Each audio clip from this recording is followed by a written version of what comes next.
Hi there, ladies and gentlemen, and welcome back to yet another cracking installment of the Matt Brown Show, where we are chatting to rad people here in the US. With me on the line is a rad individual who had a long chat with, offloaded a whole bunch of stuff I'm going through right now. Great guy, so I invited him on the show. His name is Brian Silly. Welcome to the show. Thanks, Matt. Great to be here. I'm excited. Yeah, man. Likewise. We're going to get into some cool stuff for you guys. So, kick us off, Brian. Why don't you give our audience around the world just a bit of an introduction about you? What keeps you up at night? What are you doing in the world of startups and business? In the world of startups and business, my favorite thing is helping other startups add a zero to their annual revenue. And I like to say that because I like to help people think exponentially instead of incrementally. I actually am not necessarily even very good at incremental thinking. So if you're trying to grow from 1 to 1.1 million and you need help with operations or whatever, that's not really my forte. But what I found with my entrepreneurial endeavors is that what gets you from 0 to 1 million won't be the same thing that gets you from 1 to 2. And one of my favorite sayings that I think might be attributed to Elon Musk originally is that it does not take 10 times the amount of time or effort or money to think 10 times as big. So you can grow your business 10 times as big, and maybe it costs you twice as much or twice as much time, but it's not equivalent to that 10. So I love helping people think disruptively and build, grow, and scale at that level. So it's a great proposition because I think every entrepreneur wants to add a zero. I mean, why wouldn't you? I mean, I think if you're not growing, you're dying. And so if you are able to figure out like what are the levers to get there, then obviously you're kind of winning, right? So Brian, um, what are some of these levers? Because I love what you said around Elon. He's like, well, you don't need to add 10 times the amount of like money to grow 10 times the amount. Why? Why is that true from your experience? Sure. So I love going back to the fundamentals. I don't know if you took business classes like I did. I remember taking the basic 101 business classes and just kind of being overwhelmed with like how complicated business could be, all these things that you could do, right? And I'm just constantly amazed at how sometimes the core fundamental basics actually move the needle the quickest. And a quick story that I've experienced that is directly related to business in your question is I was mowing the lawn not all that long ago with my tractor and sunk into a muddy spot. And I realized that I had to get it unstuck, right? And I can't lift a tractor, unfortunately. I know I look big and buff and I'm probably look really strong to you, but I can't do it. Just kidding. So I had to get a lever, right? I had to get something that would lift the mower up. And all of us who have passed like basic, physics, I guess, know that you can't just lift with a lever, right? You have to have a fulcrum. And so I remember blowing away my kids because I've got little kids that are all ages 7 or less. And I went and grabbed a cement block and a nice long thick board, right? I put the cement cinder block right next to the tractor wheel, put the board on there, and then I had, I think it was my 4-year-old step on the end of that lever, and next thing you know, that tractor is like right coming right out of the mud, right? And what I found is sometimes entrepreneurs are stuck in the complexity of what they're doing and they're missing the simplicity, meaning they're brilliant, they're smart, they figured out how to crack the code in something amazing that I probably and often really don't even understand what it is that they do at that sophisticated level, but they might be missing the basics. And so, one of the first things I do with the conversation is look at marketing, sales, operations, and finance. And if there's one force multiplier, one fulcrum, one lever that you could pull in each category, it drives exponential results for the business. So in marketing, maybe there's one thing that they could do in terms of how they position, how they clarify, maybe focusing on a reseller model instead of a direct channel model, or something of that nature that would massively change the needle, just do that. In finance, there's always one product that's more profitable and always one product that's the least profitable. I just kind of the rule of averages, right? And so to help somebody figure out what is the most profitable product, and guess what? If you focus on selling a whole lot more of that, it'll help really move the needle profitably. So that's kind of my approach, and I love seeing it work because it's just a basic law of nature, and it's easy for us as entrepreneurs to miss that simplicity, and I miss it in my own business when I'm right there looking at it. I have to stop and have somebody ask me that same question too. Yeah, I think I'm also the same and I think a lot of entrepreneurs they're kind of stuck inside the bottle and can't read the labels. So they, like in my case, I'm a visionary, so I'm like, it's so complex, and then like I can't, like even this morning I was like, oh snap, like that's actually what it is. It was right in front of me the whole time, and like I didn't get it. Like I was doing it for me, but I didn't get it for them, and it's this perspective that sometimes is missing from the entrepreneur's mind, because they are in the weeds every day, they are in the trenches every day taking grenades, and so of course everything is feeling very complex, or is complex. And I love your idea around forced multipliers, because it's like the things that actually do drive your growth. But I'm curious maybe to double click on the framework there from sales, finance, operations and marketing, etc. But before we get there, is incremental growth bad? So if you have a SaaS company, there was one I was looking at the other day in the US, they're like 11 years old and they've just been incrementally growing their little MRR number. And that's been going up, up, up, up incrementally, no problem. Profitable, happy business, happy founder, all good. Is that a bad example potentially? And is incremental growth bad from your perspective? That's a really good question. And no, I don't think incremental growth is bad at all. I just try to be upfront that the people that we help are not those people. But inherently, I think a CEO has to make that decision, right? Let's just assume for a minute you're in I know you said SaaS, but let's just say manufacturing space. Maybe you don't want to staff up massively, or you don't want to go buy a bigger building. In that case, slow and steady does win the race. And there's a lot of other things you can do. And growing incrementally, in my opinion, is not bad at all. And the old adage is that more businesses fail from growing too fast than growing too slow. So that absolutely has to be taken into account. And I'm not sure every business is really set up for exponential growth. I tend to think the ones that have really profitable and low operational support are the ones that are kind of teed up for that exponential growth. But that's not always, it might be a rule of thumb, but it's not a rule that applies across the board, in my opinion. Yeah, no, I agree with you. I think that for me, it's like what kind of scale or growth matters to you as the founder. Like that's for me the starting point, because if you, like, I had my last company at 55 people and it sucked for me. The bigger it got, the more I hated it. And so I'm not that, like, I want a small, like, I actually came up with a rule. It was basically like, if I can't have the whole company around at my house for lunch, it's too big.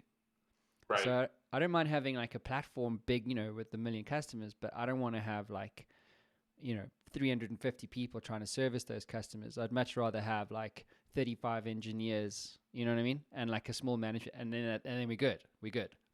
Right, uh, absolutely. And I think that's a great way. Some people cringe at saying, the difference between a lifestyle business or an exit business. I don't think there's anything wrong with even a lifestyle business, especially when lifestyle means that you're able to really invest in your family. Depending on how old your kids and relatives and parents are, there's nothing wrong with having a healthy, profitable, sustainable business and not growing exponential. I think that's there's absolutely a great place for that. Cool. So let's talk about these. I love the concept of this, what you call forced multipliers. So it's marketing, sales, ops, and finance. So cool. So we have let's say I talk to an entrepreneur who's feeling like, oh, I got a complex business, but I want to get onto this exponential growth train. I'm not interested in incremental. I'm an exponential junkie. That's me. I want to build, scale as fast as possible, and exit. So let's talk to this guy or this girl. How do you go about identifying forced multipliers in sales, marketing, finance, and ops? Because there's a lot of things to choose. Sure. But how do you go about, oh, there it is. That's the lever I want to pull. Sure. Well, I don't know that there's any tricks. What I typically start with, and anybody listening in today can do this, is grab a piece of paper and just draw a quadrant. And if I had a whiteboard, I do this all the time on a whiteboard, and put marketing, operations, sales, and finance right in every quadrant. Every business has those four categories, and then basically come up with a list of 5 to 10 things that could change in that quadrant, and then rank them. And what typically happens is that let's say we come up with 10. A couple of that 10 is a bit of a bell curve. 1 or 2 of them might be pretty high risk, might be impossible. The entrepreneur, CEO, leadership team may not want to do it. That's fine. Maybe 2 at the bottom don't really move the needle very much, or they're not going to make that big of a difference. But usually what happens is about 5 or 6 of the 10 start to be something that really generate a good and healthy conversation of, wow, we really could lean into one of those things and it would make a big difference. And to be candid, it's different in every single business. And even with 2 SaaS companies, what would be on that list for each one of them might be different. It might be onboarding. It might be your setup fees. It might be whether you are charging people monthly or quarterly or annually, or it's those types of things that your business. The modern scale approach is just what I call about it, is looking for that 80-20 rule, finding the force multiplier in each quadrant. That approach almost is more of a mindset and a methodology than it is something tangible. And I think that's why it actually works so well.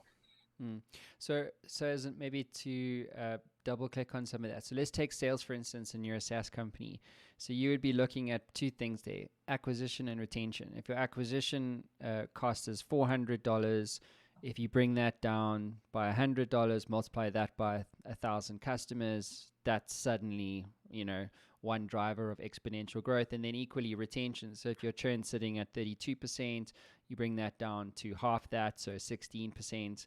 You combine the acquisition cost reduction and then the loss of revenue through churn by 50%. You combine those 2 things in your sales quadrant, and that's what drives your exponential uplift.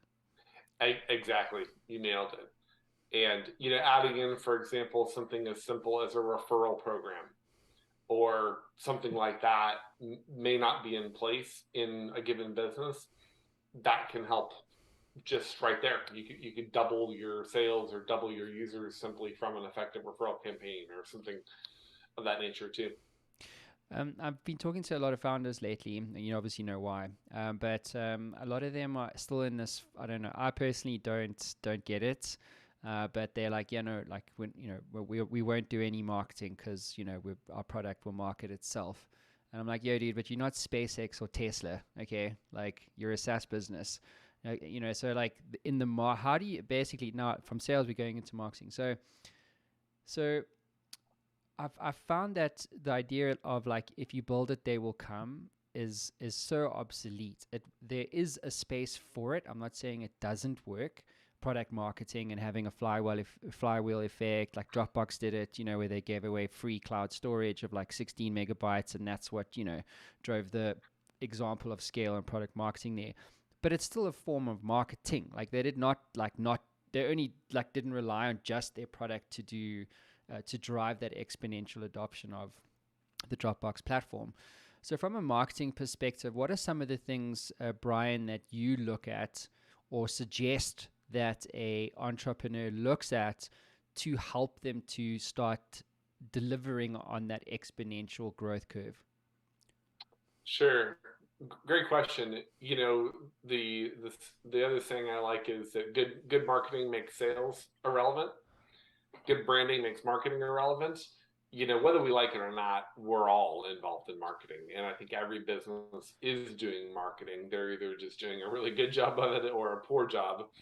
But from, you know, the logo on your shirt, if that's applicable, to your logo on your website, to your email signature, you are actively marketing your business, whether you like it or not, every interaction you have. So why not lean into it? And from my perspective, there's really three things that every entrepreneur leader should be doing. And I refer to it as the three R's. It's a nice alliteration. But the first one is to reel in the right person. Selling to the wrong person is just not what we want to do. And I feel like every week I have conversations with people who are trying to just get the word out there to everybody, and that's not productive, right? That's not going to make you any money. It's just going to burn a lot of time and resources. So reeling in the right person, the right customer, is the ideal. And there's a couple easy ways to do that, but it really comes down to focus. Is if you can really laser focus what your brand is, says, and does, if you can really laser focus on a particular product, I think it makes a huge difference. Selling everything to everybody is just not a good way to scale exponentially. And then ultimately having the right buyer persona. So just pick one buyer persona and think about it this way. If you could open your business tomorrow morning at 8 a.m., virtual or digital, just or in person, just imagine with me, and you had 100 people standing in line that were your absolute perfect buyer, that's what you should focus on. What what what authority do they have? What budget do they have? What industry they're in? You know, what problem are they trying to solve? And just laser focus on that. It doesn't mean that you won't do anything else, but if you know what that is, it's going to make it a whole lot easier to reel in the right customer and the right lead. The second thing is, I don't hear a lot of marketers talk about this, but I think part of marketing is to gently repel the wrong buyer.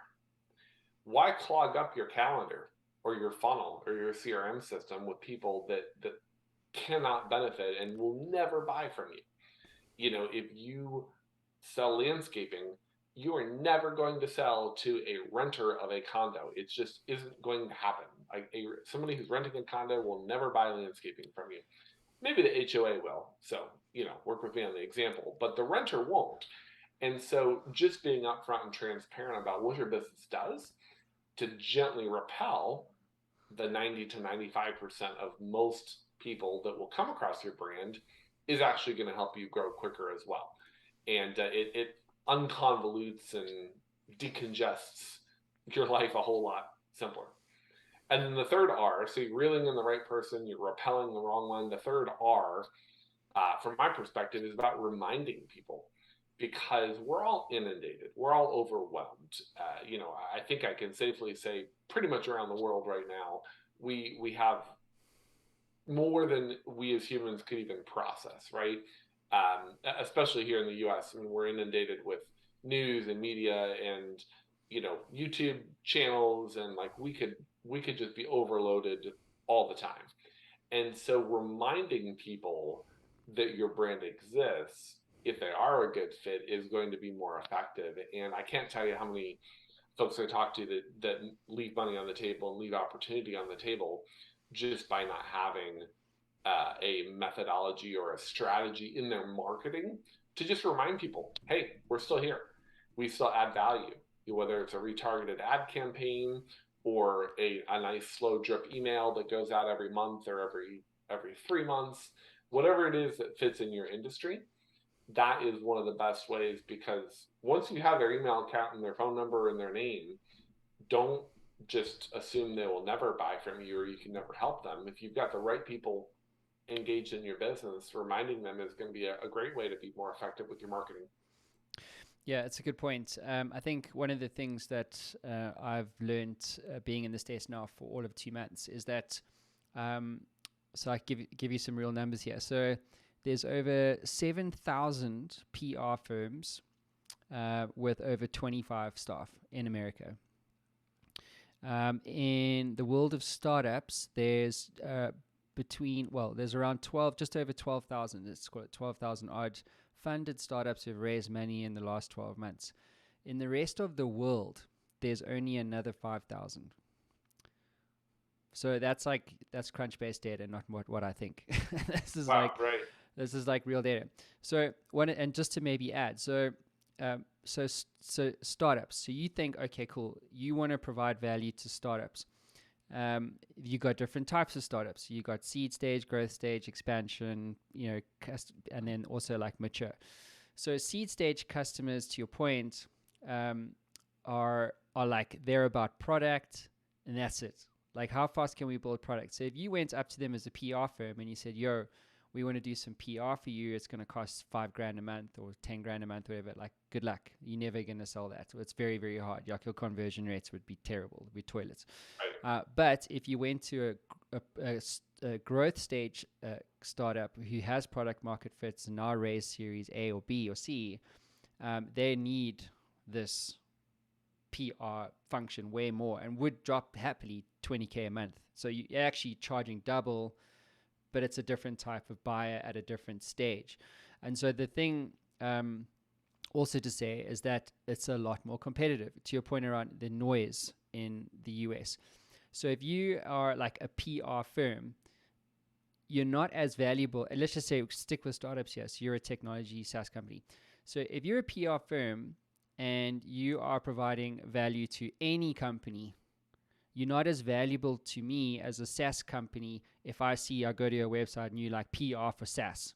Now I'm more interested in you than I am in you if you're just a generic PR firm that's banging their own media drum. Makes sense. The challenge, though, from a marketing quadrant perspective, in my experience, is figuring out who to choose and then figure out a method by which you can experiment and test whether that is the right customer for you. So my question, Brian, is about experimentation. It's something I'm kind of doing at the moment. So I'm hitting up PR firms as a thing. I'm hitting up like growth stage customers, are looking at specifically Series B. I'm looking at product marketing. So I'm experimenting all the time because I just don't know. And I think a lot of entrepreneurs also don't know. But what they don't do is experiment to the degree where they can start to get some data points or feedback from the market that isn't subjective, it's actually market driven, so that you can then look at things like pivoting so that you can start to, niche down and in the process of doing that scale. The question is about experimentation. What's your advice to founders about experimenting with market needs? And as a consequence, then the strategy here is to match that need with a solution or a product that can help them actually, grow that marketing quadrant. I think it's huge, and I love the way that you articulated that. Experimenting gives you data to make a decision. Because what I found with some of my endeavors is that I'm always wrong with my original guess, right? If I could sit before starting a business, whatever it is that I think is going to happen isn't quite right. And so I think approaching experimentation in a controlled environment gives you the data to make wiser decisions faster. And I like to think of it as a controlled, A/B experiment, right? We talk about A/B experiments with like marketing and a subject line, but I think we can broaden that as entrepreneurs across the business and have a constant and a variable and be micro testing at some level all the time. I guess there's a level where you can test too often and drive yourself crazy. But if we're testing in different areas of the business, we can quickly find out, wow, I didn't think this would work as well, but turns out that's amazing. And this other thing I thought would work is indeed working, etc. So I think experimenting is huge. Brian, let's talk about finance. What are some of the common finance drivers for exponential growth that you've seen in engaging with your clients here in the US? finance is tough. The two biggest things that I see really come down to cash flow and margin. And I do think a lot of entrepreneurs miss those two things. Cash flow, we know to be inherently untrue as leaders, but the faster you grow and the bigger you grow, the more that can actually be a challenge, because sometimes winning bigger contracts or getting bigger checks actually puts more pressure on cash flow. And so I don't know that there's a one size fits all solution, but I think it's part of a healthy conversation in terms of growing. But having a consistent cash flow or being able to plan for it can help a lot with that exponential growth versus having to starve the business as you're going. The second thing I learned, many years ago is really about margin. I think when I first started out in the entrepreneurial world, I, as many do, got excited more about the top dollar amount, thinking that charging more money or having a bigger ticket product, etc., meant a better or more profitable business. And of course, it doesn't. What really matters is the margin on that product. And I had a mentor to me who, extremely long story short, ultimately ended up building a $300 million business based on products that in many cases cost less than a dollar. And that's where it kind of blew my mind is, if you're selling a washer that costs you a penny to make, but you're selling for 4 pennies, that's actually phenomenal margin, right? Whereas you could be selling $1 million product, but if you only make a couple grand on it and then you start to have cash flow problems, I mean, you could be out of business in 30 days. And that was a life lesson that I had to learn the hard way. Unfortunately, I made a lot of mistakes with that, but that's one thing that I try to help encourage entrepreneurs now is really understand the margin on a given product. And one of the fastest ways to grow healthily is to lean into a product or service that you have that has really good margin on it. So what's your advice to a founder who's potentially not the world's most experienced finance guy or girl? And what kind of net margins should you be looking at? I know there's a lot of variance there, but it's like what's a good net margin for entrepreneurs to aspire to hit on any given sale? I don't know if I have the answer for that, Matt. It was a great question.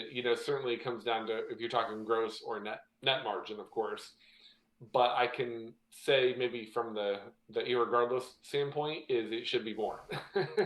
So one of the first things to do is tell everybody just raise your price.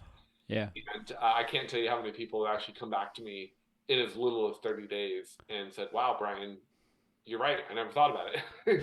Yeah. Just add 20% right now across the board and see what happens.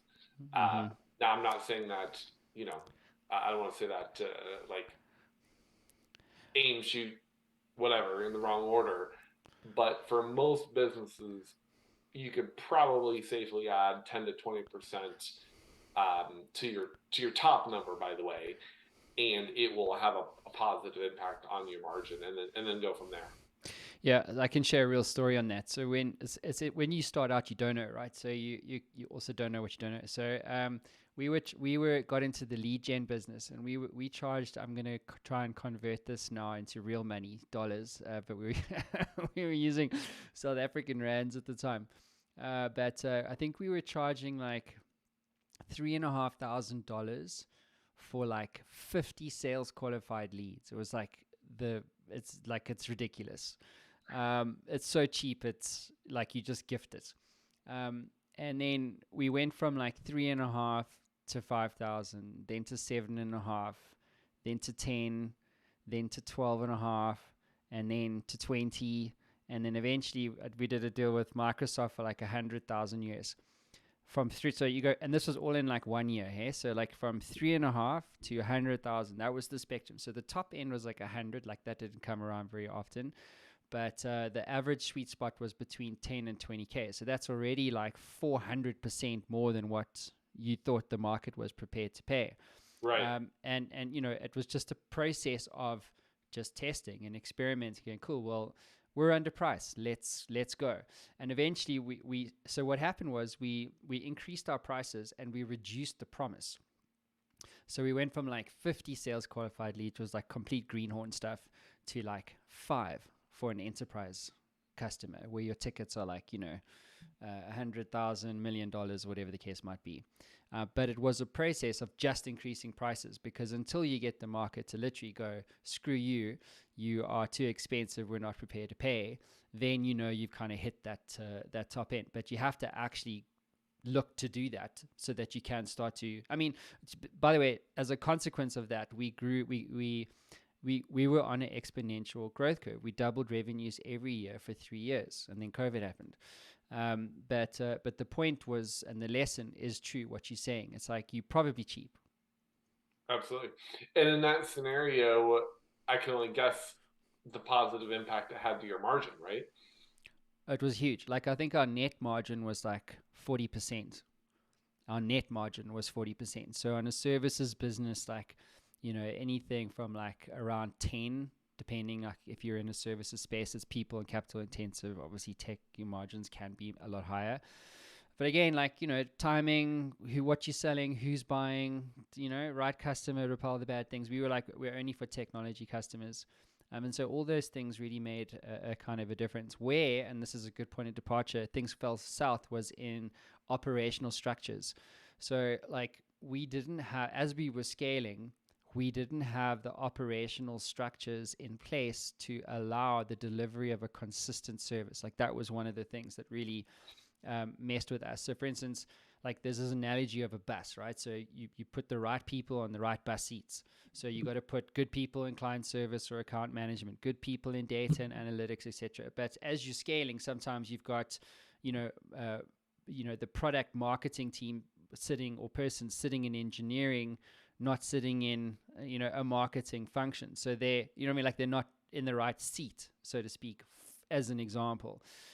What's your advice around operational structures to help that exponential growth, process take place?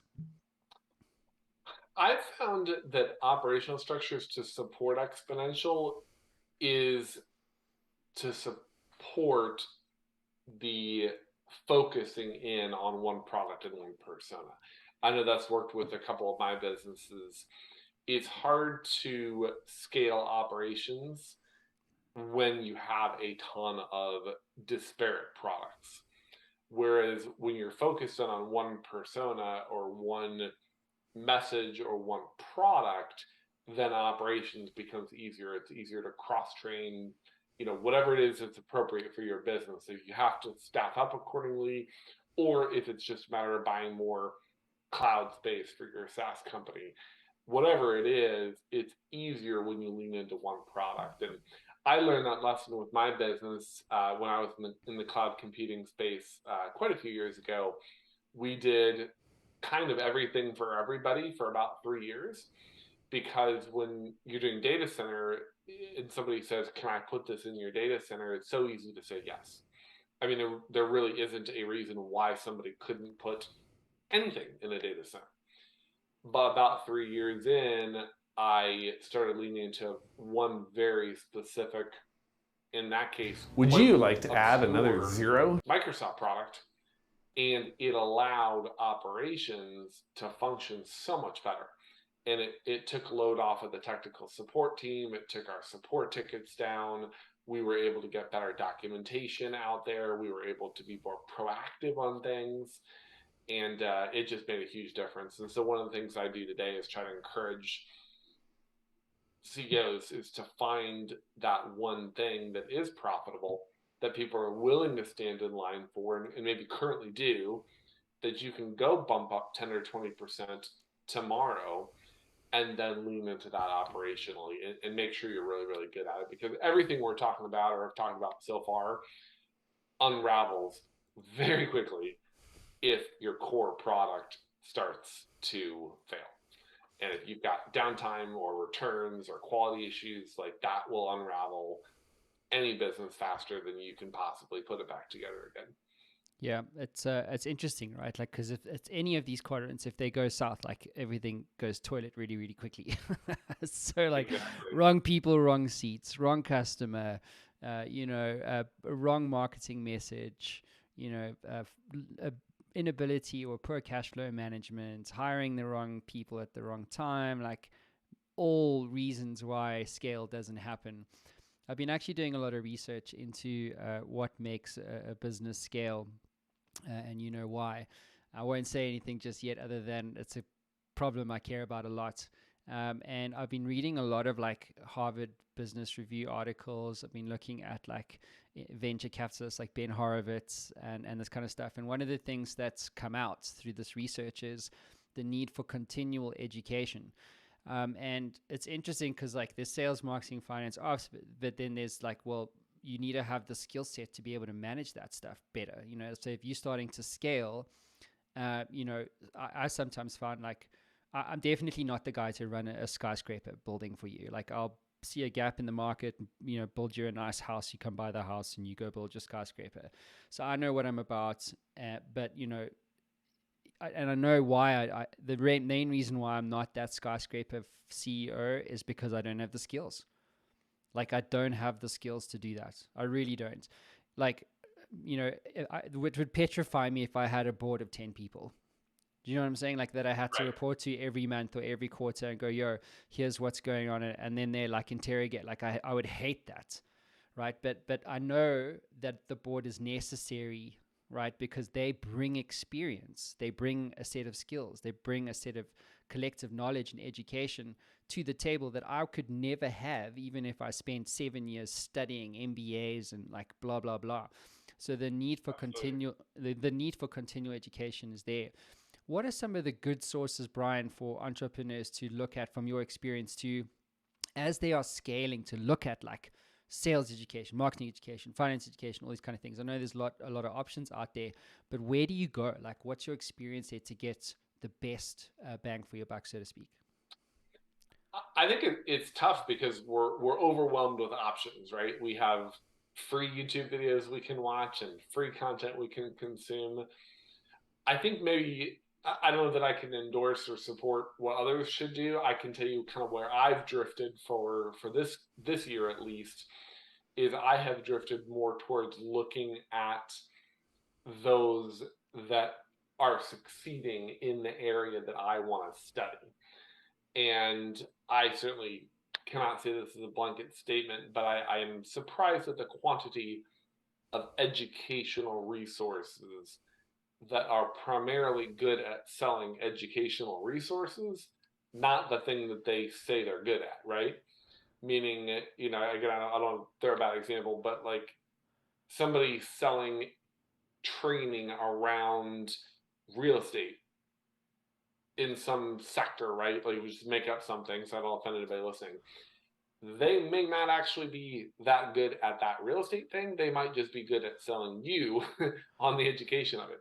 So I tend, if I were to try to learn about that space, lean into a real estate leader who is crushing it openly, like open book test with real estate, and then study what they're doing. So that's kind of what I'm doing this year. And to your point, it's very hard because you want to listen to people and listen to the right people. And a lot of the best people in a given space are not going to be very open with what they're doing because they're going to keep it as a competitive advantage. But wherever there is an open book test or an open book scenario to go look and see, hey, how did this business get to $1 billion? Let me go listen to their podcasts and their books that they read and their blogs that they wrote and kind of follow them along that journey. I feel like those educational tracks have really impacted my life the most recently. Yeah, it's a good point. I was actually thinking about that yesterday, funnily enough. There's a lot of like either you're doing the work or you're teaching someone how to do it. And well, I know for a fact there's way less accountability if you are telling someone how to do something. So like how to get a 10x return on your Facebook ad spend. Okay, so cool. here, it costs you $200, buy it. I'll tell you it's a 7 module thing, 50 videos, blah, blah. And then you'll have the answer. Versus say, hey, I will increase your, I will do the work for you and get a 10x return on your ad spend. It's like, cool, but you only got 4x. Where's your accountability? So it's interesting because, and this is the problem with education, and there's so much noise in the educational space because you actually don't know who to trust. I mean, there's LinkedIn marketing, there's Udemy, there's and then of course, as you said, YouTube videos, and there's just so much noise. And I find, for me as a founder, entrepreneur, and even in the podcast space, it's like just that alone, there's so much noise there. So I find that from my personal experience, like I get overwhelmed with the amount of noise. I almost don't know who to trust. And so what I do is I actually just switch off. I'm like, no, I'm out. I can't actually deal with the noise of LinkedIn. Like, because, I mean, wouldn't it be amazing, Brian, if we all lived our LinkedIn profiles? Like, look how successful we all are. But it's not. Like, we're all like also suffering every day, trying to build these things. So anyway, my point is like, there's this notion of overwhelm, Brian, that I wanted to kind of touch on. Like, how do you manage noise? Like, it's overwhelm is huge. I've read a couple different stats. Quite a few places are saying anywhere between 70 and 80% or more of Americans are just flat out reporting overwhelming. And I feel that in my space. I feel when I'm emailing people, texting, meetings, it just feels like people have more on their plate than they can handle right now, because whether it's personal impact of things with the economy or their business or health or whatever it is, like a lot of us just have more than we can possibly handle. I personally think there's, kind of tying the two together, I think there's a big craving now for authenticity.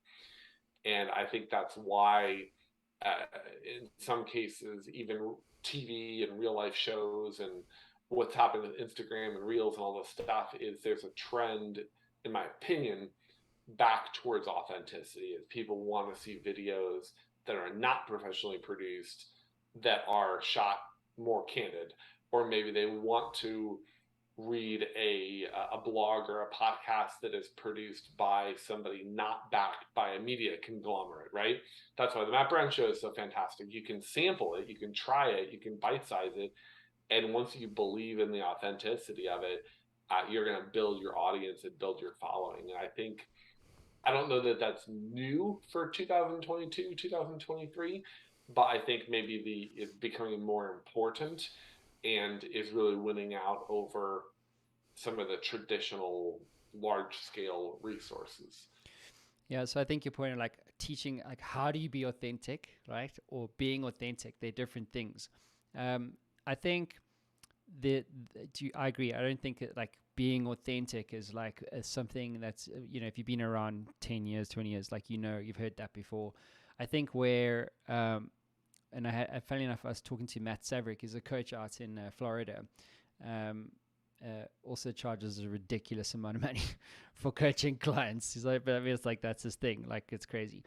And we were talking about, because he is a coach, that there is this gap in, like, there's so much, the best way to build an audience is to be authentic, like let me tell you 8 steps to be authentic as a podcast host. It's like, fuck off, man. Like that, there's the how to, and then there's the actual doing it. So the conversation where I want to go is like, it's actually pretty fucking hard to be authentic. Now I'm swearing because now I'm doing the authentic thing.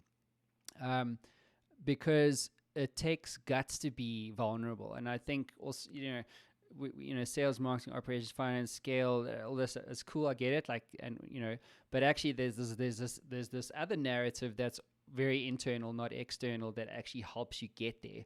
Right. And you want to build an audience and you want to be authentic, but sometimes people really struggle with going, hey man, I fucked up. Like I suck at this thing. And like when I spoke to you, I just like offloaded.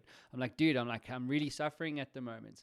And I think the reason why a lot of us don't, we say we're authentic, but we're really not. Like if you go to the LinkedIn timeline and you look at like the last 50 posts that you see, well, 40% of those are ads, but then the other 10, the other 10% are bullshit you don't need, how to scale your business and all this kind of stuff. And then the 10 posts you do see, like there's maybe one that's like in fact, I don't see anyone asking for help. Not one person. Like I can't remember someone going in a public forum, I need help. You know what I mean? Like it's a thing because we don't want to create the perception that we're not successful, because because if we're not successful, we're probably not worth doing business with, or we don't have the potential to be successful, and because of that, you worry that you're going to get judged. Right. Absolutely. And so, when we're looking at other people's, pictures of their yachts and jets and vacations or whatever, what's actually happening in many scenarios is we're comparing our back porch to somebody else's front porch.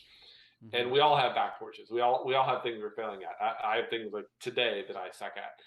And it's exactly because of the point you brought up. Absolutely. Brian, I'd love to change gears for a moment and talk about something that I know you invest in, startups and things like that, is about the finish. So I don't believe that there is a finish line, really. I think it's imaginary if you're an entrepreneur. Even when you sell, it's just the beginning of a new thing. Like there's no real end, not when you are entrepreneurial minded. But when it comes to exiting, my question is, when do you know when to sell your business? What's your words of wisdom on that one? That's a tough one. Great question. I think I am learning. I don't know that I figured it out. That the better that you, not you as Matt, but you proverbially know yourself and your own capability and are authentic about it, the more accurate you will be. I remember I had a phenomenal professor in college, and it has stuck with me what he said. But in his scenario, he said he was really good at 0 to 10 million and 100 to a billion. And he was terrible at 10 to 100 million. Revenue growth in terms of scaling a business. I mean, he was visionary, strategic, pull yourself out by the bootstraps, et cetera. And then everything that happened between 10 million and 100 million is in many cases processes, systems, all that type of stuff he wasn't good at. Then he could come back and run a $100 million company. And he had done that at least once and I think a couple of times. And I don't think I understood it at the time, candidly.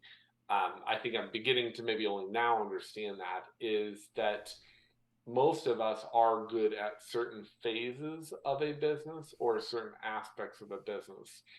And contrary to what LinkedIn and Facebook would have us believe, we can't be good at everything.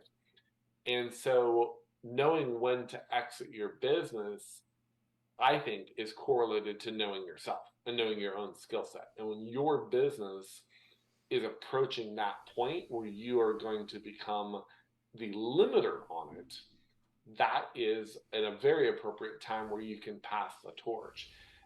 And understanding that, every business is going to come to an end at some point, somewhere. But it doesn't mean that it's the end forever. It just means it's the beginning of something new. Is you have now that resume, you've got that track record, maybe you've got some walking around capital now. It gives you the ability to reinvest, and if you know yourself as an entrepreneur, now you have more fuel in the tank to do the next part of your life. So a bit of a mindset. I definitely learned that the wrong way. When I started my cloud company, I didn't want to sell, and wouldn't even entertain offers, and turned down the company we ultimately sold to. Initially, we turned it down a couple of times, and looking back, I think those are some of the mistakes that I've made that I try not to do anymore, at least. Yeah, I think what you said is total gold, because it is about, like, are you still in love with the vision and and the problem that you're solving? And like over time with my previous company, I kind of fell out of love with it, and if you stop caring about something stop ordering it. Things go wrong. Right. And it was funny because going back to the previous example, like my company was doubling revenues every year, and I got my green card for the States, and I was talking to my mentor, and he runs like a prosperator in Africa. Like the guy owns, I don't even know, it's like probably north of 500 businesses. And I said to him, "Yo, man, like, what do you think I should do? Like, I'm going to the States. I got this great business. Things are great. Like, everything was kiff. Everything was amazing." And he's like, "Sell it." I'm like, "I'm not selling it. You're joking." He goes, "Well, what are you going to do? I said, "No, I'm going to take it to America. I'm going to scale it." He's like, "Matt, like, I know guys who are smarter than you, who have way more money than you, and they had their asses handed to them when they went to the States. What makes you special?" And I was like, "Okay, nice advice. I'm out." But it was the best advice, and I should have listened to him, because where there was timing, that was the issue. So like knowing when is as important as knowing why you need to sell. And if I'd started the process literally then, I would be a way wealthier man than I am now, because I didn't let my personal ambition get in. I wouldn't have allowed my personal ambition to get in the way. And that's actually what happened. So ambition's like this double-edged sword. It's like, well, if you want that type of scale and it goes wrong, don't bitch and moan about it, because that's what you wanted for yourself, right? And so I love what you said. Like, I believe also, just the same way that you, like, businesses have a lifespan. Like, if you look at the top companies listed on on the New York Stock Exchange, like the average age has come down from like 120 years to like 11. Facebook's 15. Do you know what I'm saying? And then you got all these young tech companies. Like, businesses are going to die, or you're going to sell, you IPO the thing, and then you're effectively no longer the owner anyway. So, like, go ahead. You wanted to. Yeah, I think one of the basics there that I have several folks have told me this is encouraging for them, is kind of going back to the elements of capitalism, right? Is that if you and I were to transact, we are both agreeing that the number is wrong. And here's what I mean. If I'm selling you a pen and we transact at $1, you think the pen is worth more than $1, so you're only paying me $1, and I think it's worth less than $1, and so I'm willing to give it to you for $1. And so, basics of capitalism, just how it works. So if you think you're approaching an exit for your business, or you're open to it, or even you listen today and you're like, man, this really put a bug in my ear, is get a realistic value on your business somehow, whatever's appropriate. Ask somebody who knows, or value your business somehow, and then ask for an exit and put it up for sale at a much higher price, because that intrinsically is either going to continue to raise your business to that price, or if you get somebody else who's willing to pay you that price, now you're thrilled, right? Because now you're getting more money for a business that you didn't even see that much value in it. And I've had a number of entrepreneurs tell me that that's really helped them rethink the way that they're attached to their business, instead of viewing it as their baby that they have to like nurture forever, to more of, hey, this is a really great asset and its own product. And if somebody sees more value in it than I do, let's let it continue to grow and blossom, and let somebody else take it somewhere else or to a different level. Yeah. So you're a wise cat. That's why I knew you'd be a great fit for the show, Brian. Well, I learned it cost me a lot of money to learn that lesson. I know, right? Jeez. There should be there was a thing, I don't know if it's still going, it was like fuck up nights. So basically you would go, do you know about that thing where like... No, but I like it already. Yeah, let's do it, dude. It's you and me, Brian. We call it the fuck up show. Let's do it. Yeah. So many people would listen to that. I know, right? I know. But it's this thing, like, I don't know, like maybe to end, but there's this perception that's not real in entrepreneurship. Like, a lot of people are just not their timelines, man. And if we were like, it would be great, but it's not. Right. Right. And so hence fuck up nights should really be a thing. Right. As long as you're learning from it, right? I even tell my little kids, we all learn from mistakes. You can learn from your own, or you can learn from others. And I try to incorporate that, even when my kids spill milk. I'm like, I'm not mad at you. Let's clean it up. But we always try to quickly assess what went wrong because we're not going to spill milk twice in 5 minutes, right? And I think, we need to have that conversation as adults and CEOs, which is, you know, if you did make the mistake, that's fine. Just make sure you don't do it again. Otherwise, make sure you're also talking to people and around people who crave authenticity, who are willing to share their authenticity, and don't beat people up because they're sharing a mistake with you. Take that mistake as something that might actually really save your butt. Mm-hmm. And it can save you an order of magnitude more money, capital, time, resources, family, insert the blank. Mm-hmm. Brian, let's wrap this up. Why do you do what you do?